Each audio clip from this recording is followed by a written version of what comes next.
Oi, pessoal, vamos falar sobre fungos hoje. Não confundam bactérias, protozoários, vírus e fungos. Como eu falo sempre para vocês, cada um no seu quadrado, tá? Os fungos a gente tem que se ater mais aos que aparecem em prova. Então vamos lá. Primeira coisa, gente, para vocês guardarem fungo, ele gosta muito de sombra e água fresca. Então, o que acontece? Lugares onde tem bastante umidade e sombra e calor, você com certeza vai ter a presença ali de fungos. O fungo ele não é enquadrado nem como um animal, porque ele não se movimenta, nem como uma planta, porque ele não faz fotossíntese. Por isso ele é enquadrado num reino específico, que é o reino fungi, especial somente para eles. Vamos dividir esses fungos. Nós temos o grupo dos zigomicetos. Que palavrão, né?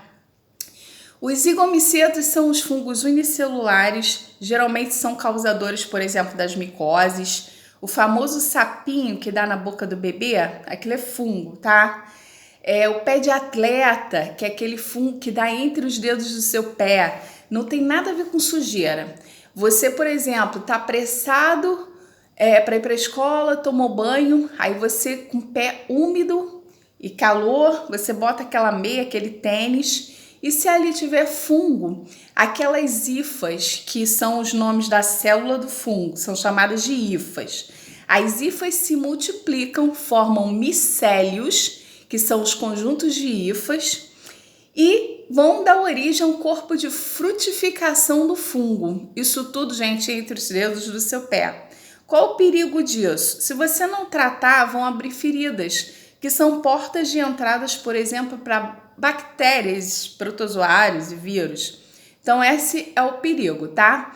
Aquelas manchas brancas que dão na pele, que o pessoal chama de pano branco, aquilo é fungo. Você pode pegar, por exemplo, em piscinas cuja água não está clorada. Então, o fungo não é uma coisa terrível, ele é perigoso, por exemplo, quando ele está presente nos alimentos. E pobre é um problema, né? Eu costumo dizer até que pobre eu costumo usar outro adjetivo, né? Pobre é um problema, gente. Por exemplo, você vê aquele pão fungado, aí você corta o pedaço que tá com fungo, joga fora, né? E vai comer o restante. Pode fazer isso? Não.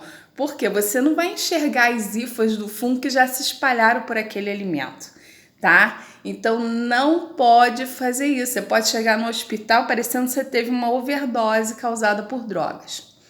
Então vamos dividir os grupos. Os zigomicetos são esses fungos unicelulares, como eu já tinha falado, os causadores de micose, os que atacam os alimentos. Se você abrir uma massa de tomate, por exemplo, não usá-la toda, tá? Fala isso para tua mãe, para tua avó. E quando abre, que vê aquelas nuvens coloridas em cima, aquilo ali são colônias de fungos. O certo é jogar fora, gente. Não é tirar aquilo ali e usar o restante na comida, tá? Agora, os ascomicetos, esses caem muito em prova, porque tem uma galerinha aí extremamente importante. Primeiro, o Penicillium notatum. O Penicillium notatum, ele é um fungo que é usado para fazer antibiótico, gente.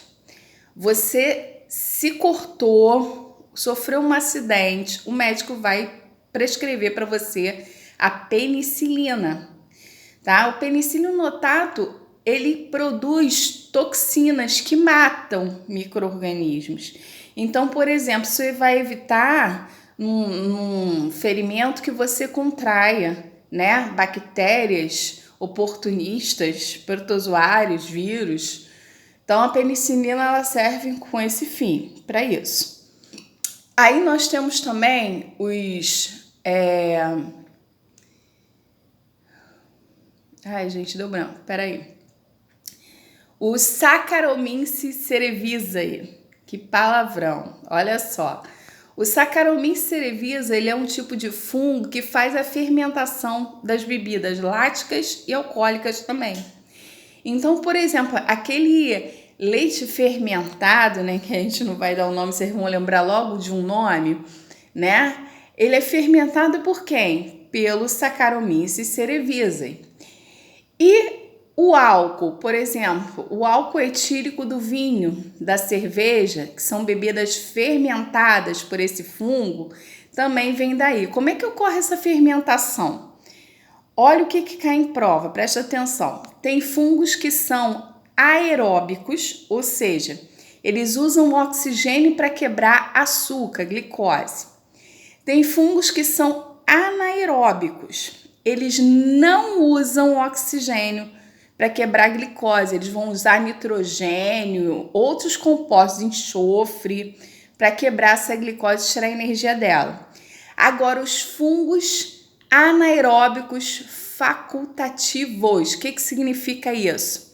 Esses carinhas, gente, que são geralmente usados como Saccharomyces para fazer essas bebidas fermentadas, eles funcionam assim. Por exemplo, vamos supor que a uva seja amassada para fazer o vinho e aí ela fica num tonel aberto. O fungo, com a intenção de comer essa glicose da uva, ele entra nesses tonéis. A princípio ele está usando o oxigênio para quebrar essa glicose, mas a partir do momento que esse tonel é fechado, não vai haver mais oxigênio. Então o fungo não morre, ele passa a usar outros tipos de gases para quebrar essa glicose. Então nesse momento ele vai estar transformando esse açúcar da uva, né, ou açúcar da cevada, da cerveja, em álcool etílico. A mesma coisa acontece com o leite fermentado, tá? Então, são bebidas fermentadas, ok? Isso é a fermentação. Cai muito em prova, tá? Nós temos um terceiro grupo, que são os basidiomicetos, que aí já são fungos pluricelulares, você vê bem, enxerga bem eles. Por exemplo, no desenho dos Smurfs, né? Eles moram dentro de cogumelos, tá? Aquele cogumelo é o cogumelo de chapéu, também chamado de casa de sapo. Tem o orelha de pau, que ele é colorido, cor de abóbora, às vezes cinza, esverdeado, que dá no tronco de madeiras podres. Aquilo são fungos. Nós comemos, por exemplo, né, o famoso champignon, que é um fungo, tá? Que a gente coloca lá naquele estrogonofe gostoso de carne, de frango. Então, aquilo ali é um fungo comestível. Ah, então eu posso comer qualquer fungo? Claro que não, tá? Porque tem espécies de fungos, grupos de fungos que produzem toxinas. Lembra que eu falei lá do zigomiceto? Você pode parar no hospital intoxicado? Então, não pode comer qualquer tipo de fungo. Uns são comestíveis, outros não, ok? Deixa eu destacar mais dois fungos que aparecem muito em prova. Primeiro, as micorrizas. As micorrizas, gente, são fungos unicelulares que estão presentes nas raízes de plantas leguminosas. Por exemplo, feijão, tá? E outras espécies de leguminosas, eles têm essas micorrizas nas suas raízes. Formam bolotas mesmo nas raízes, ali dentro tá cheio de fungo. Qual a importância disso? Geralmente essas plantas são usadas para a restauração do solo degradado, porque esses fungos eles conseguem absorver muita água e eles decompõem a matéria orgânica, né? Então, o que acontece? Eles vão ajudar e muito nessa recuperação de um solo degradado. Então, é importante você ter o plantio de leguminosas em locais de solo degradado por causa das micorrizas. Outro fungo que cai muito em prova são os líquens.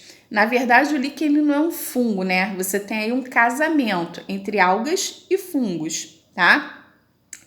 Então, o que acontece? Os líquens, eles são bioindicadores de poluição. Então, quando você chega numa área que você vê umas manchas coloridas nos troncos das árvores, esses são os líquens, que são bioindicadores de poluição.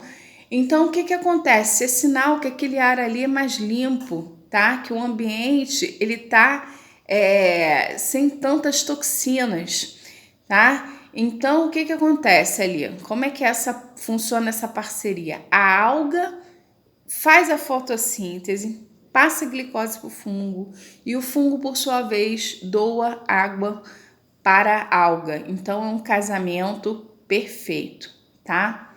E é isso aí, gente. Como a palavra diz, nós temos que voar como águias, sejam águias voando acima das nuvens.